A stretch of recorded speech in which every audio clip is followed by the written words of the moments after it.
بسم اللہ الرحمن الرحیم۔ الحمدللہ، آج ہماری تلاوت کا آغاز دوسرے پارے کے دوسرے پاؤں سے لیس البر ان تولوا، یہ آیت بر کہلاتی ہے، بڑی عظیم الشان آیت ہے، آیت البر، نیکیوں کی آیت۔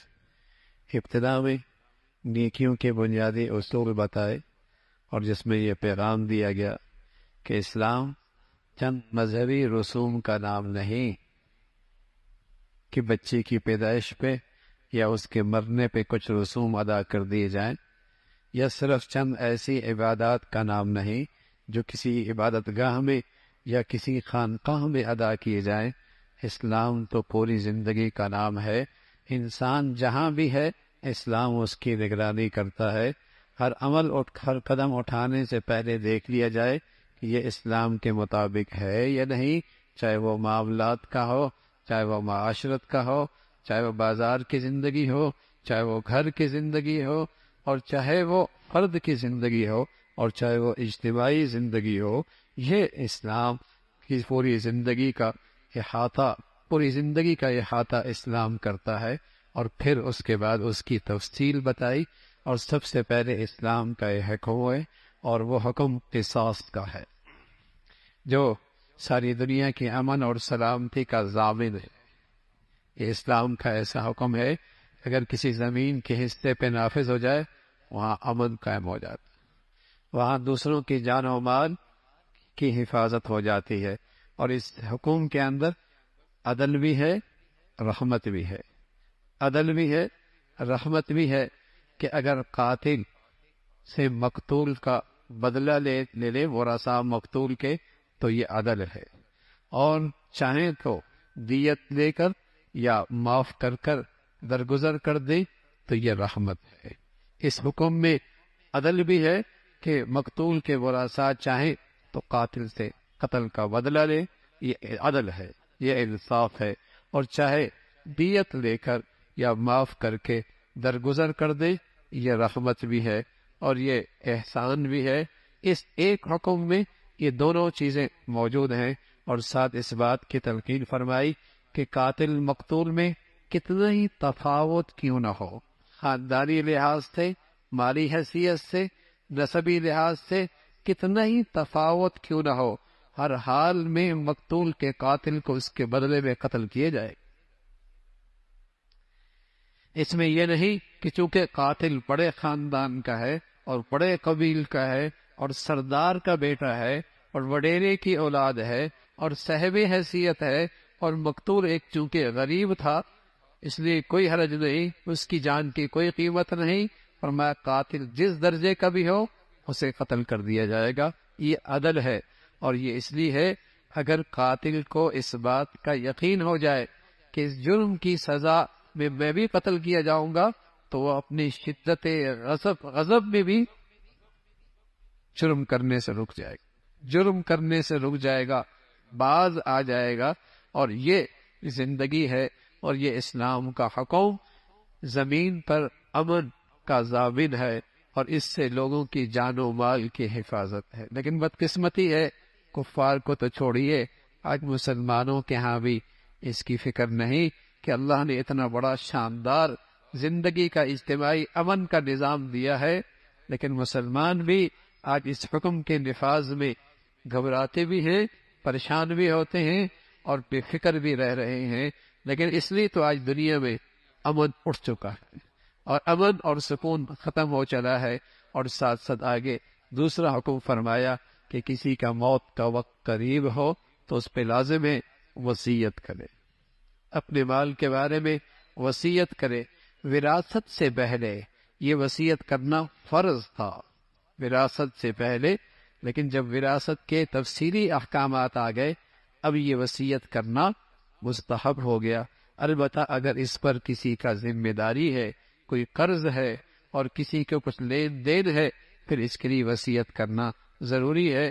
البتہ اپنے تہائی مال کے اندر اللہ کے راستے میں یا غرباء کے اندر یا رشتہ داروں میں جو وراثت کے مستحق نہیں ہیں ان کے متعلق اب بھی اسے حق حاصل ہے کہ وصیت کر سکتا ہے۔ اور پھر اگلا حکم فرمایا روزہ یہ ایک ایسا نسخہ ہے اور یہ ایسا کورس ہے تربیت کا، اگر اس کو صحیح آداب کے ساتھ بجا لایا جائے تو آدمی کے دل میں تقوی کا چراغ روشن ہو جاتا ہے، اور تقوی کی شمع روشن ہو جاتی ہے، اور اس کا باطن زندہ ہو جاتا ہے، اور اس کے اندر ایک زندگی پیدا ہو جاتی ہے۔ یہ تقوی کی اس روزے کی بدولت یہ تقوی کا نور ملتا ہے، اس کا تذکرہ فرمایا۔ اور پھر یہ روزے اس مہینے میں فرض کیے گئے جس مہینے کی اپنی ایک شان ہے، اور اس لیے کہ اس میں قرآن مجید نازل ہوا ہے، اس کی اپنی فضیلت ہے، اور اس مہینے کی اپنی برکات ہیں، جس میں اللہ رب العزت نے یہ قرآن مجید کو اتارا ہے، اور اس بات کی طرف تلقین فرمائی کہ روزے کی راتوں میں مرد عورت اپنا وظیفہ زوجیت اور میاں بیوی کا حق ادا کر سکتے ہیں، البتہ اعتکاف میں اس وظیفہ زوجیت کی اجازت نہیں ہے، اس موقع پہ اس کی اجازت نہیں۔ پھر ساتھ تلقین فرمائی اللہ کے راستے میں قتال اور جہاد کا حکم ہے، اور جس طرح شر اور خیر اور اچھائی اور برائی ہمیشہ سے ہے، ایسی حق اور باطل کا یہ سلسلہ بھی ہمیشہ سے جاری رہے گا۔ اہل ایمان سے کہا کہ تم مستعد رہو اور تیار رہو اللہ کی دین کی خاطر اور اللہ کی دین کی حفاظت کی خاطر۔ پھر حج کے فریضے کا تذکرہ ہے کہ سال میں ایک بار سارے مسلمان حرم شریف میں اور میدان عرفات اور مقام مینا میں سارے اکٹھے ہوتے ہیں اور عملی مساوات کا اظہار کرتے ہیں۔ جو بھی کہیں سے بھی آیا لباس ایک جیسا، اور جہاں جہاں جانا ہے سب برابر کے شریک ہیں، مینا میں سب جائیں گے، عرفات میں سب جائیں گے، مزدلفہ میں سب جائیں گے، اور سب کا لباس اور وردی بھی ایک ہو۔ عملی مساوات کا اس دن اظہار ہوتا ہے، اور اس فریضے کا تذکرہ فرمایا اللہ سے مانگو، دنیا نہیں مانگی، آخرت نہیں مانگی تو کوئی حصہ کوئی نہیں آخرت میں، دنیا بھی مانگو آخرت بھی مانگو، دنیا بھی مانگو آخرت بھی مانگو۔ ایمان والوں کو تلقین فرمائی اسلام کو تقسیم مت کرو کہ کچھ پہ عمل ہے اور کچھ کا انکار ہے، اور کچھ کی زندگی کو اپنا رہے ہو اور کچھ کو نظر انداز کر رہے ہو۔ پورے اسلام میں داخل، پورا اسلام اپنی زندگی میں لے کے آؤ، پورے طور پہ اسلام میں آ جاؤ۔ ایک آدمی مسجد میں پاؤں رکھے باقی سارا جسم باہر ہو تو کوئی نہیں کہتا یہ مسجد میں داخل ہو گیا، کوئی نہیں کہتا۔ اسی طرح اسلام میں بھی پورے داخل ہو جاؤ، اور وہ ایک مکمل زندگی کا نام ہے، اس کا تذکرہ فرمایا۔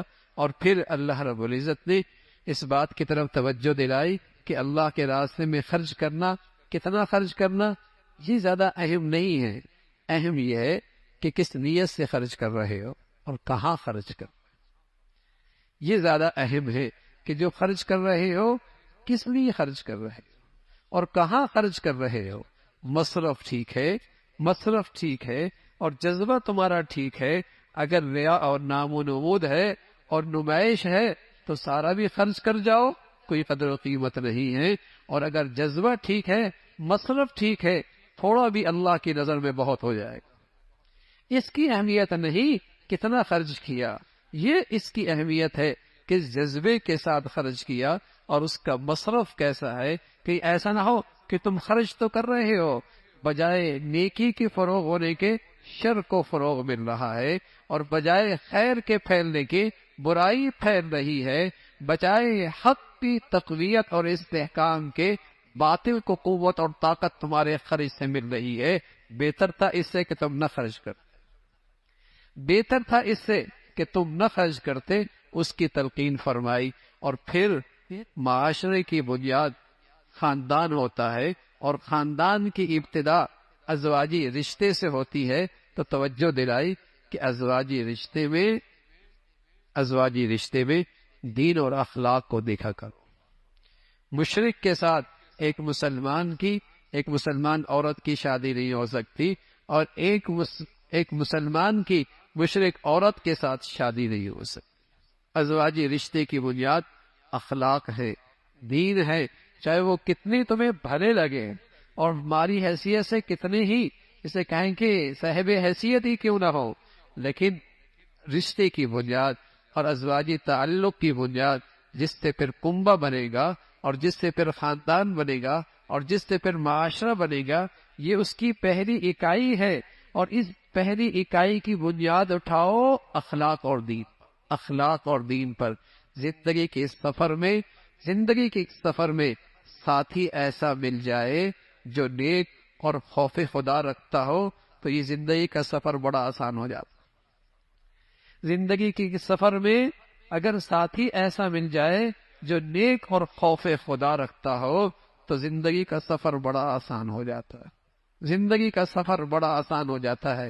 حسن بصری رحمت اللہ علیہ کی خدمت میں ایک شخص آئے، کہ بیٹیاں جوان ہیں، بڑے بڑے شہزادوں کے رشتے آ رہے ہیں اور بڑے بڑے صاحب حیثیتوں کے نکاح رشتے آ رہے ہیں، سمجھ نہیں آ رہی بیٹی کہاں دو۔ اب فرمان لگے جو اللہ سے ڈرتا ہے بیٹی وہاں دو۔ اگر مزاج مل گیا بہت اچھے طریقے سے رکھے گا، اگر مزاج نہ بھی ملا تو زیادتی اور ظلم تو نہیں کرے گا، زیادتی اور ناانصافی تو نہیں کرے گا۔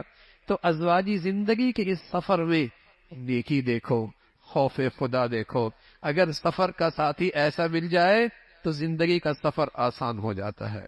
اور پھر توجہ دلائی، عورت کے مخصوص ایام ہوتے ہیں حیض کے، اس میں ازواجی تعلق سے احتیاط کرو، اس لیے کہ ایسے جراثیم ہوتے ہیں جس سے دونوں کی صحت کے لیے خطرہ ہے، جس سے دونوں کی صحت کا خطرہ ہے۔ اگر کوئی مرد یہ قسم کھا لے کہ میں اپنی بیوی کے پاس 4 مہینے تک نہیں آؤں گا اور وہ نہیں آیا تو خود بخود ایک طلاق ہو جائے گی، خود بخود ایک طلاق ہو جائے گی۔ لیکن اگر درمیان میں آ گیا تو قسم ٹوٹ گئی، کفارہ دے دے اور میاں بیوی کا تعلق باقی رہے گا۔ پھر فرمایا طلاق بری چیز ہے، حرام ہے، اچھی چیز نہیں ہے، شریعت اسے پسند نہیں کرتی، لیکن باوجہ مجبوری کہ ایک دوسرے کی زندگی ایک دوسرے کے لیے مصیبت بنی ہوئی ہے تو شریعت نے اس کی اجازت دی ہے، لیکن ساتھ ساتھ اس کی اصلاح بھی فرمائی کہ ایسا نہیں کہ عورت کو پریشان کرنا مقصود ہو۔ طلاق 3 تک ہے، اگر 2 دے دی رجوع کر سکتے ہو، تیسری دے دی واپسی کی اب کوئی صورت نہیں ہے، لوٹنے کی اب واپسی کی کوئی صورت نہیں ہے۔ اور جب طلاق دے دی اب جو مہر دیا ہے وہ واپس نہ لو، ہاں خلا کر لیا، جب خلا کر لیا تو پھر مہر واپس لیا جا سکتا ہے، پھر مہر واپس لیا جاتا ہے۔ لیکن میاں بیوی کی اس جدائی اور تعلق میں اسلام نے بچوں کے حقوق کا تحفظ کیا ہے، بچوں کے حقوق کا تحفظ کیا ہے، اور یہ دین اسلام ہی ہے جس میں انسانیت کے ہر فرد کے حقوق کا تحفظ موجود ہے، ورنہ دنیا میں حقوق کے تحفظ کا صرف ڈھنڈورا ہے، ورنہ بوڑھے ماں باپ اوڑھ ہجوم میں پڑے ہیں۔ کتوں کے حقوق ہیں، انسانیت کے حقوق کوئی نہیں۔ انسانیت کو جو حقوق اور تحفظ ملا ہے وہ اسلام کے دامن سے ملا ہے۔ بچے معصوم ہیں، آج دنیا ریسرچ کرتی ہے کہ بچے کے لیے سب سے بڑھیا غذا ماں کا دودھ ہے، ماں کا دودھ ہے، لیکن شریعت نے صدیوں پہلے بتایا کہ میاں بیوی کی جدا ہوئی لیکن اس کی سزا بچے کو نہیں ملنی چاہیے، ماں دودھ پلائے گی، خرچہ باپ برداشت کرے گا، جدائی ہو گئی، طلاق ہو گئی، پرورش ماں کرے گی، دودھ بچے کو ماں پلائے گی، ذمہ داری اخراجات کی باپ اٹھائے گا، باپ کی ذمہ داری ہوگی اخراجات اٹھانے کی، اس کی طرف توجہ دلائی۔ اگر شوہر کا انتقال ہو جائے یا بیوی کو اس نے طلاق دے دی تو پھر اس کی عدت ہے، پھر اس کی عدت ہے۔ اگر طلاق دے دی 3 ماہواریاں ہیں، اگر شوہر کا انتقال ہو گیا پھر عدت 4 مہینے 10 دن ہے، اور اس عدت کے دوران اس کو نکاح کا پیغام نہیں دینا چاہیے، اسے نکاح کا پیغام نہیں دینا چاہیے۔ ٹھیک ہے یہ معاشرتی معاملات ہیں اور معاشرتی زندگی کے مسائل ہیں، لیکن نمازوں کا اہتمام کرنا، نمازوں کا اہتمام کرنا اور حق کے تحفظ کے لیے اپنے جان مال کی قربانی کے لیے ہم وقت تیار رہنا، حق کے تحفظ کے لیے اپنی جان و مال کے لحاظ سے ہم وقت تیار رہنا، موت کی وجہ سے اللہ کے راستے میں جان دینے سے گھبرانا نہیں۔ ایک قوم کا تذکرہ فرمایا، طاعون کی بیماری آ گئی، سب بھاگ کھڑی ہوئی ہے، اس خیال سے کہ زندگی بچ جائے گی، لیکن تدبیر تقدیر کو نہیں ٹال سکتی، تدبیر تقدیر کو نہیں ٹال سکتی، جہاں گئے وہی موت طاری ہو، پھر حضرت طالوت کا تذکرہ فرمایا، لشکر چھوٹا سا ہے لیکن ایمان کی حقیقت میسر، ایمان کی طاقت موجود ہے، اور ایمانی صفات کے ساتھ اللہ کے دشمن سے مٹھ بھیڑ ہوتی ہے، وہ چھوٹی سی جماعت بڑی جماعت پہ غالب آ جاتی ہے، اس کا تذکرہ فرمایا۔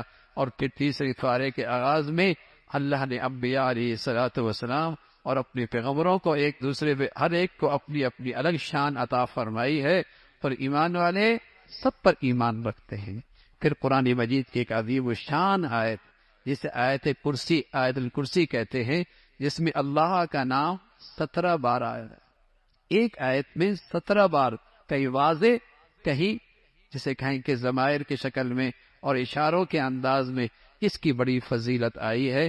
پھر فرمایا دین اسلام میں جبر نہیں ہے، کسی کے گردن پہ تلوار رکھ کر مجبور کر کے اسے اسلام میں داخل نہیں کیا جا سکتا، کسی کو زبردستی اسلام میں نہیں داخل کیا جا سکتا، لیکن ہاں بھائی اسلام قبول کر لیا، اب حد بھی ہے، شراب پہ کوڑے بھی ہیں، زانی کے لیے کوڑے بھی ہیں، ہاں پھر ہے جیسے آپ کو زبردستی فوج میں داخل نہیں کیا جا سکتا، لیکن فوج کے قوانین کی خلاف ورزی کی پھر کورٹ مارشل ہوتا ہے، پھر کورٹ مارشل ہوتا ہے، زبردستی لایا نہیں جاتا، لیکن جب چلے گئے اپنی مرضی سے پھر قوانین کی خلاف ورزی کی کورٹ مارشل ہوگا، پھر سزا ہوگی۔ ہاں اسلام میں زبردستی نہیں، جب اس کی سعادت اوڑھ لی اور اس کو اپنا چہرہ بنا لیا، اب اس کے حقوق کا تحفظ کرنا ذمہ داری ہو۔ اب اسلام کے خوبصورت چہرے کو بدنما کرنے کی اجازت نہیں ہوگی کہ مسلمان بھی ہو اور اسلام سے دور اور بیزار بھی ہو، اب تنبیہ کی جائے گی، اب تنبیہ کی جائے گی۔ اور پھر تذکرہ فرمایا ابراہیم علیہ السلام کا، وقت کا بڑا ظالم بادشاہ نمرود، جو بڑا سرکش تھا، جسے اپنی طاقت پہ بڑا گھمنڈ تھا، آپ سے بحث کرنے لگا اللہ کیسے ہے، آپ نے سادہ انداز میں اسے سمجھایا اللہ وہ ہے، اللہ تعالیٰ وہ ہے جو زندگی اور موت کا اختیار رکھتے ہیں۔ کہنے لگا میں بھی تو جس پہ موت کی سزا ہو اسے رہا کر دوں گا، اور جو آزاد ہے اسے سولی پہ لٹکا دوں گا۔ ابراہیم علیہ السلام سمجھ گئے کہ ہے کن ذہن قسم کا آدمی، عقل سے پیدل ہے۔ دوسرا اس کو جواب دیا، فرمایا میرا اللہ وہ ہے جو مشرق سے سورج نکالتا ہے، مغرب میں غروب کرتا ہے، اب فوحید الذی کا، اب اس سے کوئی جواب نہیں بنا۔ پھر اللہ رب العزت نے حضرت عزیر کا تذکرہ فرمایا، ایک بستی سے گڑے، خیال آیا اللہ میاں یہ بستی بنجر ہو چکی ہے اور اس کے جانب رہنے والے سبھی انتقال کر گئے ہیں، تو مردوں کو زندہ کیسے کرتا ہے؟ خیال آیا وہ منظر دیکھنا چاہتا ہوں۔ اللہ نے حضرت عزیر پر موت طاری کر 100 سال کے بعد اٹھایا، قرآن میں 100 سال کے بعد اٹھایا۔ اللہ کی شان، جس سواری پہ تھے وہ تو ہڈیاں بوسیدہ ہو گئی، اور جو کھانا تھا اللہ نے 100 سال تک اس کھانے کو سلامت رکھا۔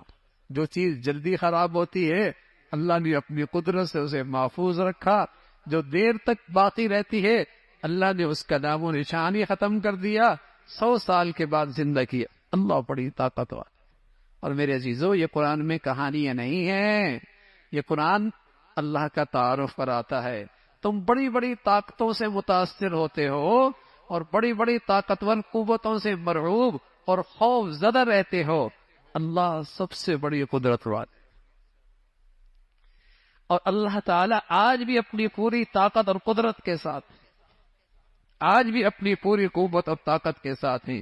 ابراہیم علیہ السلام فرمانے کے اللہ میں دیکھنا چاہتا ہوں کیسے ہوتا ہے۔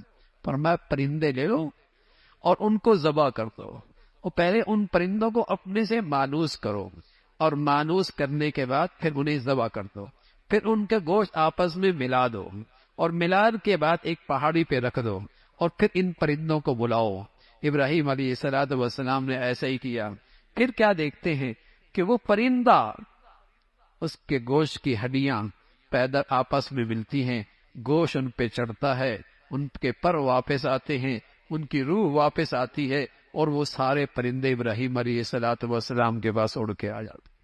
اللہ بڑی قوت والا اور بڑی طاقت والی ذات ہے۔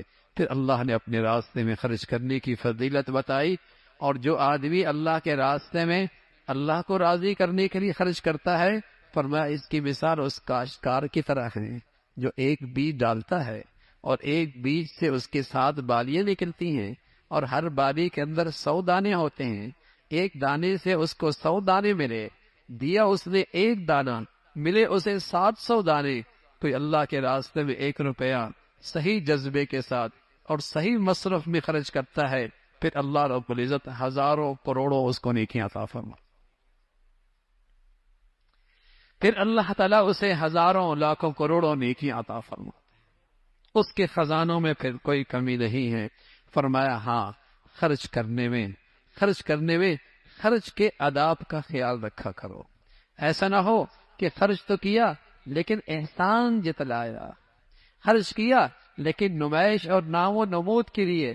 اس کی مثال تو اس کاشتکار کی طرح ہے جس نے چٹان پہ تھوڑی سی مٹی دیکھ کر بیج ڈال دیا، ذرا سی بارش ہوئی، مٹی بھی گئی، بیج بھی گیا۔ چٹان پر تھوڑی سی مٹی دیکھ کر بیج ڈال دیا، بارش آئی، مٹی بھی گئی، بیج بھی ضائع ہو گیا۔ ریاکار کی مثال ایسی ہے، نیکی کر کے جتلانے والے کی مثال ایسی ہے۔ فرمایا خرچ کرو، چھپ کے کرو، علل اعلان کرو، دونوں اللہ کے ہاں قابل قبول ہیں۔ پھر اللہ کے راستے میں جو دین کی خدمت اور حفاظت میں لگی ہوئی ہیں، ان پہ خرچ کرنے کی فضیلت بتائی۔ فرمایا وہ لوگ جو لپٹ لپٹ کے لوگوں سے بھیک نہیں مانگتے، وہ ہیں بڑے عفیف، بڑے خوددار، لیکن ہیں غریب، اور ان کی زندگیاں اللہ کے دین کی خدمت اور اس کے علم کے سیکھنے میں لگی ہوئی ہیں۔ یہ تمہارے مالوں کے زیادہ مستحق ہیں۔ پھر سود خوروں کی مذمت فرمائی۔ فرمایا سود خور کل قبروں سے ایسا اٹھے گا جیسے کسی پر شیطان یا جن مسلط ہو جائے تو مجنون سا ہو جاتا ہے، ایسے ہی سود خور قبروں سے اس انداز میں اٹھے گا۔ سود خور کے لیے قرآن نے وہ وعید بتائی جو کسی بڑے سے بڑے گناہ پر بھی ایسی وعید اور ایسے عذاب کی تذکرہ نہیں فرمایا۔ فرمایا سود خور اپنی سود خوری سے باز آ جائے، اگر نہ باز آیا تو پھر اس سے اللہ اور اللہ کے رسول کی طرف سے اعلان جنگ۔ اور بھائی کوئی بندہ اللہ سے اعلان جنگ کرے تو بتائیے ہار کس کی ہو؟ مقابلہ کرے تو شکست کون کرے، کس کی ہوگی؟ کون رسوا اور ذلیل ہوگا؟ سود خور کے لیے یہ اللہ کی طرف سے سخت وعید اور تنبیہ ہے۔ اللہ رب العزت ہمیشہ حلال عطا فرمائے اور برکت والا عطا فرمائے، اور سودی لین دین سے اور سودی کاروبار سے اور سود کے کھانے پینے سے اللہ تعالی ہمیشہ محفوظ فرمائے۔ پھر معاملات کے سلسلے میں قرآن کی سب سے بڑی آیت، معاملات کے سلسلے میں آج کا مسلمان عبادت کا دیندار تو ہے اور عبادت کا مسلمان تو ہے، لیکن معاملات اور معاشرت کا مسلمان ڈھونڈنے سے نہیں ملتا۔ آج کا مسلمان عبادت کا مسلمان تو ہے، لیکن معاملات اور معاشرت کا مسلمان ڈھونڈنے سے نہیں ملتا کہ وہ معاملات میں بھی مسلمان نظر آئے نا بھائی، وہ اپنے اٹھنے بیٹھنے غمی خوشی کے اندر بھی تو مسلمان نظر آئے۔ ہندو اور مسلمان کی معاشرت میں فرق ہونا چاہیے نا، عیسائی اور مسلمان کی معاشرت میں فرق ہونا چاہیے نا، غیر مسلم اور مسلمان کی معاملات میں فرق ہونا چاہیے نا۔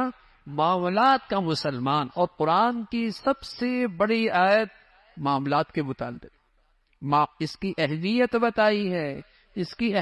بتائی ہے کہ معاملات اسلام میں کتنے اہم ہیں۔ اگر تمہارا لین دین ہو اور کسی وقت کے لیے ہو، ادھار ہو، دستاویز لکھ لو، کسی کو گواہ بنا لو، اور اگر سفر میں ہو دستاویز نہیں لکھ سکتے، وقت مقرر کر لو، نہیں لکھ سکتے سفر کی وجہ سے، کوئی چیز رہن رکھوا دو۔ ہاں اگر معاملہ ادھار کا نہیں ہے، نقد ہے، پھر لکھنے کی ضرورت نہیں، اس طرف توجہ دلائی۔ اور پھر اللہ سے کیسے مانگنا ہے اور کس انداز سے اللہ سے مانگنا ہے اور کیا کچھ مانگنا ہے، اس سورت کے آخر میں ان دعاؤں کا تذکرہ فرمایا۔ پھر سورہ عمران ہے، اور یہ آل عمران کا خاندان کا اس سورت میں تذکرہ ہے۔ اسی نسبت سے اس صورت کا نام آل عمران ہے۔ وہ نجران کے عیسائی حضور علیہ الصلوۃ والسلام کی خدمت میں آئے اور عیسیٰ علیہ الصلوۃ والسلام کے الہ ہونے کا، اسے کہیں کہ اس کا اظہار کرنے لگے اور اس پر اصرار کرنے لگے۔ آپ علیہ الصلوۃ والسلام سے بحث کرنے لگے، ان چیزوں کو انہوں نے حجت بنایا جو قرآن میں متشابہات ہیں، جس کا مفہوم اللہ ہی جانتا ہے۔ قرآن میں کچھ آیتیں محکم ہیں جن کا مفہوم بالکل واضح ہے اور احکامات کی بنیاد بھی وہی آیتیں ہیں، لیکن جن کے مزاجوں میں فتنہ ہوتا ہے وہ متشابہات بنا کر گمراہی کو پھیلاتے ہیں۔ اس کا تذکرہ فرمایا بہت ساری دنیا کی نعمتیں جو اللہ نے دے رکھی ہیں، لیکن لوگوں کے دلوں میں وہ ایسی رچ بس گئی کہ ان نعمتوں نے اسے اللہ سے غافل کر رکھا ہے، حالانکہ اللہ کے پاس جو ہے وہ اس دنیا سے بہت بہتر ہے، اور اللہ کی رضا سب سے بڑی دولت ہے، اور وہ اللہ کے نیک بندوں کے لیے ہے جو اللہ سے فریادیں کرتے ہیں، معافی مانگتے ہیں، اور خاص طور پہ سحری کے وقت اللہ تعالیٰ کے سامنے توبہ اور استغفار کرتے ہیں۔ اللہ رب العزت کو جو دین پسند ہے وہ دین اسلام پسند ہے۔ جو بھی اسے اختیار کرے گا اللہ رب العزت اسے دنیا آخرت کی فلاح عطا فرمائیں گے۔ اے پیغمبر، آپ کا کام ہے اللہ کے پیغام کو صحیح طور پہ پہنچا دینا۔ اللہ رب العزت اپنے بندوں پہ خوب نظر رکھتے ہیں اور خوب واقف ہیں۔ اللہ عمل کی توفیق نصیب فرمائے۔